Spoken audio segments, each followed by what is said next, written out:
High friends, welcome back to our YouTube channel. Government organisations అయినటువంటి NITCON limited సంస్థలు మనకు MTS attender పోస్టులు, అదేవిధంగా మనకు డేటా ఎంట్రీ ఆపరేటర్ పోస్టులు భర్తీ చేయడానికి అఫీషియల్గా నోటిఫికేషన్ రిలీజ్ కావడం అయితే జరిగింది.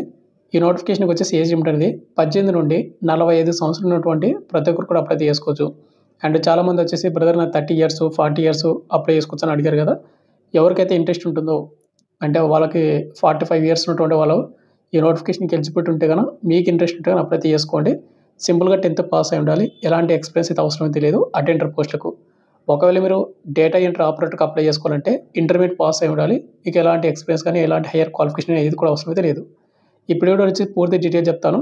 అండ్ అదేవిధంగా మనకు నిట్కోన్ లిమిటెడ్ సంస్థ ఉన్నటువంటిది మనకు అఫీషియల్ వెబ్సైట్ అనమాట. ఈ వెబ్సైట్లో మీకు ఆన్లైన్ అప్లికేషన్ కూడా మనకు స్టార్ట్ అయింది. ఎలా అప్లై చేయాలి అనేది కూడా మీకు ఎక్స్ప్లెయిన్ చేయడానికి అయితే ట్రై చేస్తాను. అండ్ వీడియో చూస్తున్న ప్రతి ఒక్కరు స్మాల్ రిక్వెస్ట్ ఏంటంటే వీడియోని కంపల్సరీ అయితే వీడియోని లైక్ చేసి ఎండ్ వరకు చూడండి. చాలామంది వీడియోస్ని చూస్తున్నారు కానీ లైక్ చేసి మన చాలా కొద్దిగా బూస్ట్ అప్ అవుతుంటారు అనమాట. అండ్ అదేవిధంగా ఇటువంటి జెన్యూన్ జాబ్ అప్డేట్స్ కావాలంటే కూడా మన ఛానల్ని సబ్స్క్రైబ్ చేసుకుని ఇక మెయిన్ టాపిక్ అడిగితే మనకు గవర్నమెంట్ ఆర్గనైజేషన్ అయినటువంటి నిట్కోన్ లిమిటెడ్ సంస్థ నుంచి చేసినటువంటి అఫీషియల్ ఫుల్ నోటిఫికేషన్ వచ్చేసి ఇది అనమాట. ఈ వెబ్సైట్ లింక్ కింద డిస్క్రిప్షన్ మీకు ప్రొవైడ్ చేస్తాను. మీరు అక్కడ నుంచి నోటిఫికేషన్ కానీ లేదు అనుకుంటే కానీ అప్లై చేయాల్సిన వెబ్సైట్ లింక్ కానీ రెండు కూడా అక్కడ ఉంటాయి. మీరు అక్కడ నుంచి డౌన్లోడ్ చేసుకోండి. ఇక్కడ మీరు చూసుకుంటే మనకు ఏమేమి పోస్టులు భర్తీ చేస్తున్నారంటే ముందుగా డేటా ఎంట్రీ ఆపరేటర్ 116 పోస్టులు అయితే ఉన్నాయన్నమాట. 21 సంవత్సరాలు అయితే ఉండాలి మినిమం అనేది. మ్యాక్సిమం 45 ఇయర్స్ ఉన్నటువంటి ప్రతి ఒక్కరు కూడా అప్లై చేసుకోవచ్చు. ఇక దీనికి క్వాలిఫికేషన్ చూసుకుంటే ఇంటర్మీడియట్ పాస్ అయి ఉండాలి. ఇంటర్లో మీరు ఎన్ని గ్రూప్ అనమాట. ఇంటర్మీడియట్ కానీ లేకుంటే డిప్లొమా చేసిన వాళ్ళు కూడా అప్లై చేసుకోవచ్చు. అయితే దీనికి డేటా ఎంట్రీ ఆపరేటర్ కాబట్టి మీకు టైపింగ్ స్పీడ్ అయితే వచ్చి ఉండాలి. మినిమం టైపింగ్ స్పీడ్ వచ్చేసి ఇంగ్లీష్ వచ్చేసి 35 వర్డ్స్ పర్ మినిట్. ఒకవేళ హిందీ అయితే కనుక 30 వర్డ్స్ పర్ మినిట్ మీరు టైపింగ్ చేస్తే దీనికి అప్లై అయితే చేసుకోవచ్చు. ఇక నెక్స్ట్ అదేవిధంగా second post MTS multi tasking staff 27 పోస్టులు అయితే భర్తీ చేస్తూ ఉన్నారు. దీనికి ఏజ్ లిమిట్ వచ్చేసి మనకు మినిమం ఏజ్ లిమిట్ 18 సంవత్సరాలు అయితే ఉండాలి. మ్యాక్సిమం 45 ఇయర్స్ ఉన్నటువంటి ప్రతి ఒక్కరు కూడా అప్లై చేసుకోవచ్చు. ఇక దీనికి క్వాలిఫికేషన్ చూసుకుంటే matriculation or equivalent 10th pass అయినటువంటి ప్రతి ఒక్కరు కూడా అప్లై చేసుకోవచ్చు. ఇక అదేవిధంగా మనకు కిందని మనకు ఏమేమి వర్క్ చేయాలి, డేటా ఎంట్రీ ఆపరేటర్స్, అదేవిధంగా మనకు ఎంటీఎస్కి ఏమేమి పోస్ట్ చేయాలి ప్రతి మనకి ఇక్కడ క్లియర్ కట్గా వాళ్ళు మెన్షన్ చేశారన్నమాట. ఇక నెక్స్ట్ మనకు ఇంపార్టెంట్ డేట్స్ మనకు ఆల్రెడీ ఆన్లైన్ అప్లికేషన్ మనకు స్టార్ట్ అయిపోయింది. ఆ అప్లై చేసిన వెబ్సైట్ లింక్ డిస్క్రిప్షన్లో ఇచ్చానని చెప్పిన కదా. మనకు apply last date November 6th, 2025 mid date 12 వరకు అప్లై చేసుకోవచ్చు. మనకి ఇంకా తక్కువ టైం మాత్రమే ఉందన్నమాట.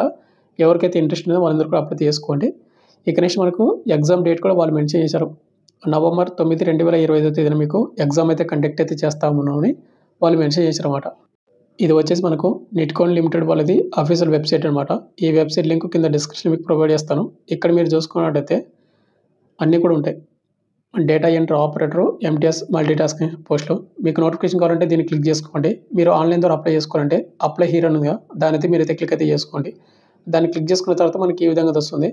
మీరు మొబైల్ అనేది డెస్క్టాప్ మోడ్లో అయితే పెట్టుకోండి. మొబైల్ అడ్డం పెట్టుకొని ఈ విధంగా ఉంటుందన్నమాట. ఇక్కడ మీరు ముందుకు వచ్చేసి మీరు న్యూ రిజిస్టర్ అయితే చేసుకోవాలి. ఇక్కడ న్యూ రిజిస్టర్ ఉంది కదా దాని మీద మీరైతే క్లిక్ అయితే చేసుకోండి. దాన్ని క్లిక్ చేసుకున్న తర్వాత మనకి ఏ విధంగా వస్తుంది. ఇక్కడ వచ్చేసి ఏంటంటే మీ ఆధార్ కార్డులో మీ పేరు ఏ విధంగా ఉందో సేమ్ అదే విధంగా ఇవ్వండి. తర్వాత జెండర్ సెలెక్ట్ చేసుకోండి. మెరిటల్ స్టేటస్ మీరు మ్యారీడా అన్మ్యారీడ్ సెలెక్ట్ చేసుకోండి. పక్కనే ఇండియన్ అయితే ఉండాలి నేషనాలిటీ అనేది. తర్వాత ఇక్కడ ఈమెయిల్ ఐడి ఉంది కదా ఆ ఈమెయిల్ ఐడి ఇక్కడ ఎంటర్ చేసి మీ మొబైల్ ఏవైతే ప్రజెంట్ యాక్టివ్ ఉందో అది పక్కన మీకు సెండ్ ఓటీపీ అవుతుంది. దాని అయితే క్లిక్ అయితే చేసుకోవాలి. ఒక ఓటీపీ వస్తుంది. దాన్ని మళ్ళీ మీరు వెరిఫై అయితే చేసుకోవాల్సి ఉంటుంది. అంటే ఆ ఓటీపీ అనేది ఇక్కడ ఎంటర్ చేసి మీరు వెరిఫై ఓటీపీ మీద మీరు అయితే క్లిక్ అయితే చేసుకోండి. ఇక నెక్స్ట్ కింద ఆధార్ కార్డు నెంబర్ ఇవ్వాలి. తర్వాత కన్ఫర్మ్ ఆధార్ నెంబరు, తర్వాత mobile number and mobile number కూడా మళ్ళీ కన్ఫర్మ్ అయితే చేసుకోవాల్సి ఉంటుంది. ఇక నెక్స్ట్ మనకు కింద వచ్చేసి pan card, confirm pan card ఇవి నాట్ మ్యాండేటరీ. ఇక నెక్స్ట్ మనకు పాస్వర్డ్ వచ్చేసి ఒకటి క్రియేట్ అయితే చేసుకోవాల్సి ఉంటుంది. పాస్వర్డ్ అనేది ఏ విధంగా ఉండాలంటే మనకు ఫస్ట్ లెటర్ వచ్చేసి క్యాపిటల్ పెట్టుకోండి. తర్వాత స్మాల్ లెటర్స్ ఉండాలి, నెంబర్ సిస్టమ్ ఉండాలి అండ్ డిఫరెంట్ క్యారెక్టర్ అయితే ఉండాలి. ఇక్కడ మీకు ఎగ్జాంపుల్గా చూపిస్తున్నా చూడండి. మనకు మొన్న @123 ఇలా ఎగ్జాంపుల్ మీకు చెప్తాను అనమాట. 8 లెటర్ కంటే ఎక్కువ అయితే ఉండాల్సి ఉంటుంది. అదేవిధంగా కన్ఫర్మ్ పాస్వర్డ్ అంటే మళ్ళీ సేమ్ అదే ఇక్కడ ఎంటర్ అయితే చేసి ఇక్కడ ఒకటి I here by confirm that the pan card Aadhaar card number ఉంది కదా దాన్ని టిక్ మార్క్ చేయండి. తర్వాత కింద ఒక టిక్ మార్క్ ఉంటుంది. ఆ టిక్ మార్క్ అయితే చేయాల్సి ఉంటుంది అనమాట. అన్ని డీటెయిల్స్ ఇచ్చిన తర్వాత కిందనే మనకు రిజిస్టర్ ఉంది కదా దాని అయితే మనం అయితే క్లిక్ అయితే చేసుకోవాల్సి ఉంటుంది. ఇక నెక్స్ట్ మనకు రిజిస్ట్రేషన్ కంప్లీట్ అయిన తర్వాత మళ్ళీ ఆటోమేటిక్గా ఈ విధంగా వస్తుంది అనమాట. ఇక్కడ మీకు పోస్ట్ అప్లైడ్ ఉంటుంది. అంటే మీరు ఏ పోస్ట్కి అప్లై చేద్దాం అనుకుంటున్నారో దాన్ని క్లిక్ చేసుకున్నట్లయితే ఎంటీఎస్ కానీ డేటా ఎంట్రీ ఆపరేటర్ కానీ మీకు ఆల్రెడీ క్వాలిఫికేషన్ ఏజ్ లిమిట్ చెప్పాను కదా! ఆ క్వాలిఫికేషన్ ఏదో ఒకటి ఉంటే కూడా మీరు దీన్ని ఏదో ఒక సెలెక్ట్ అయితే చేసుకోండి. అండ్ పక్కన ఇక్కడ మనకు కేటగిరీ అయితే ఇవ్వడం అయితే జరిగింది. కేటగిరీ వచ్చేసి మనకు మీరు యూఆర్ఆ, ఓబీసీనా, ఎస్సీనా, ఎస్టీనా అనేది సెలెక్ట్ అయితే చేసుకోవాల్సి ఉంటుంది. నెక్స్ట్ కింద వచ్చేసి ఇక్కడ మనకు మన date of birth 10th member ఏ విధంగా సేమ్ అదే విధంగా ఇవ్వండి. నెక్స్ట్ కింద ఫాదర్ నేమ్ లేదా హస్బెండ్ నేమ్ అండ్ పక్కనే మీ మదర్ నేమ్ ఇవ్వాల్సి ఉంటుంది. ఇక నెక్స్ట్ మనకు కమ్యూనికేషన్ డీటెయిల్స్ అయితే ఇవ్వాలి. అంటే మన హౌస్ నెంబరు, విలేజ్, మండలము, district, state, pin code, railway station ఏది దగ్గర ఉంది, నియరెస్ట్ పోస్ట్ ఆఫీస్ ఏది ఉంది మొత్తం కూడా ఇవ్వాలి. అండ్ ఇక్కడ మనకు కింద permanent address, communication address and permanent address రెండు కూడా సేమ్ అయితే కనుక ఇక్కడ మీరు టిక్ మార్క్ అయితే చేయండి. రెండు కూడా డిఫరెంట్ అంటే కనుక ఇక్కడ టిక్ మార్క్ చేయకుండా మళ్ళీ కింద కూడా పర్మనెంట్ అడ్రస్ని మీరు ఫిలప్ అయితే చేయాల్సి ఉంటుందన్నమాట. అన్నీ కూడా సెలెక్ట్ చేసి డిక్లరేషన్లో టిక్ మార్క్ చేసి సేవ్ అండ్ నెక్స్ట్ అయితే క్లిక్ చేసుకొని మళ్ళీ మనకు నెక్స్ట్ ఆప్షన్ అయితే వెళ్ళిపోతుంది. నెక్స్ట్ ఆప్షన్స్ ఏవైతే ఆప్షన్స్ అడుగుతా అవన్నీ కూడా డీటెయిల్స్ ఇచ్చి మీరు ఈ విధంగా అయితే అప్లై అయితే చేసుకోవాల్సి ఉంటుంది. సెలక్షన్ ప్రాసెస్ చూసుకుంటే ముందుగా వచ్చేసి ఫస్ట్ డేటా ఎంట్రీ ఆపరేటర్ ఇది వచ్చేసి మనకు నాన్ గ్రాడ్యుయేట్వి. ఇక నెక్స్ట్ పోస్ట్ వచ్చేసి మనకు ఎంటీఎస్ మల్టీ టాస్కింగ్ స్టాఫ్కి ఎవరైతే షార్ట్ లిస్ట్ అవుతారో వాళ్ళకు సింగిల్ ఎగ్జామ్ మాత్రమే కండక్ట్ అయితే చేస్తారు. దీనికి ఎలాంటి టైపింగ్ టెస్ట్ కానీ ఏది కూడా కండక్ట్ అయితే చేయరు అనమాట. ఇక్కడ ఎగ్జామ్ ప్యాటర్న్ అనేది ఏ విధంగా ఉంటుందంటే ఇంగ్లీష్ లాంగ్వేజ్ నుంచి క్వశ్చన్ వస్తాయి, జనరల్ నాలెడ్జ్ నుంచి క్వశ్చన్ వస్తాయి, జనరల్ ఎబిలిటీ నుంచి క్వశ్చన్ అయితే వస్తాయి. 30 minutes టైపింగ్ ఉంటుంది. నెంబర్ ఆఫ్ క్వశ్చన్లు 30, మల్టిపుల్ చాయిస్ క్వశ్చన్ అయితే రావడం అయితే జరుగుతుంది. అండ్ ఈ ఎగ్జామ్ లాంగ్వేజ్ మీకు ఇంగ్లీష్లో మాత్రమే కండక్ట్ అయితే చేస్తారు. ఇక నెక్స్ట్ మీరు జాబ్ చేయాల్సినటువంటి అంటే జాబ్ ఏమేమి చేయాలంటే కనుక ఇక్కడ మనకు రికార్డ్ సెక్షన్స్ ఉంటాయి కదా మనకు ఆఫీస్లోన దాన్ని ఫిజికల్గా మనం మెయింటైన్ చేయడం అంటే దాన్ని అనమాట. అదేవిధంగా ఫోటో కాపింగ్ కానీ యూజింగ్ కంప్యూటర్స్ కానీ లేదంటే కనుక రొటీన్ వర్క్ ఆఫీసు ఇలాంటి చాలా ఉన్నటువంటి అటెండర్ పోస్ట్ అంటే మీ అందరికి తెలిసింది కదా. అంటే ఆఫీస్లో కూర్చొని మనకి మన రికార్డ్స్ అనేవి వాళ్ళకి వీళ్ళకి ఇవ్వడము అలాంటి వర్క్. ఇక నెక్స్ట్ మనకు డేటా ఎంట్రీ ఆపరేటర్కి వచ్చేసి మెయిన్గా కంప్యూటర్ ముందు కూర్చొని చేసే జాబ్ అనమాట.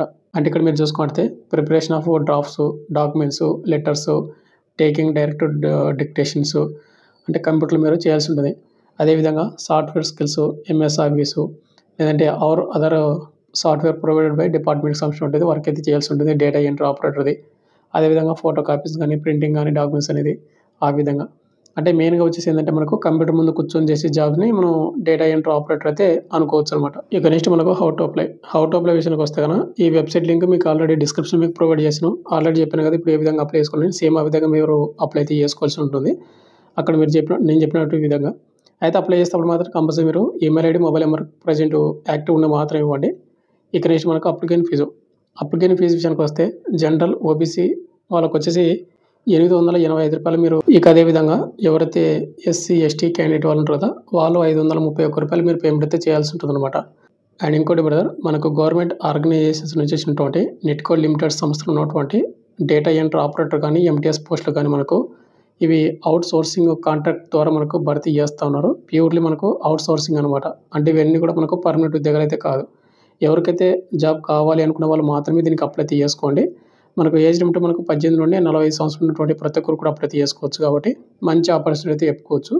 అండ్ అవుట్ సోర్సింగ్ అంటే మనకు ఎన్ని సంవత్సరాలు ఉంటుంది అనేది మనకు ఎగ్జాక్ట్గా వాళ్ళు మెన్షన్ చేయలేదు నోటిఫికేషన్లో. అండ్ ఎగ్జామ్ లొకేషన్ వచ్చేసి మనకు ఢిల్లీలో అయితే కండక్ట్ చేసే అవకాశం అయితే ఉంటుంది. కాబట్టి ఓవరాల్ ఏంటంటే మీకు ఇంట్రెస్ట్ ఉన్న క్యాండిడేట్ వాళ్ళు మాత్రమే దీనికైతే అప్లై చేసుకొని ప్రిపేర్ అయితే అవ్వండి. ఇక ఫైనల్గా వచ్చేసి ఇంత బ్రదర్ మీకు ఇంకా డౌట్ కింద కామెంట్ చేయండి. Thank you.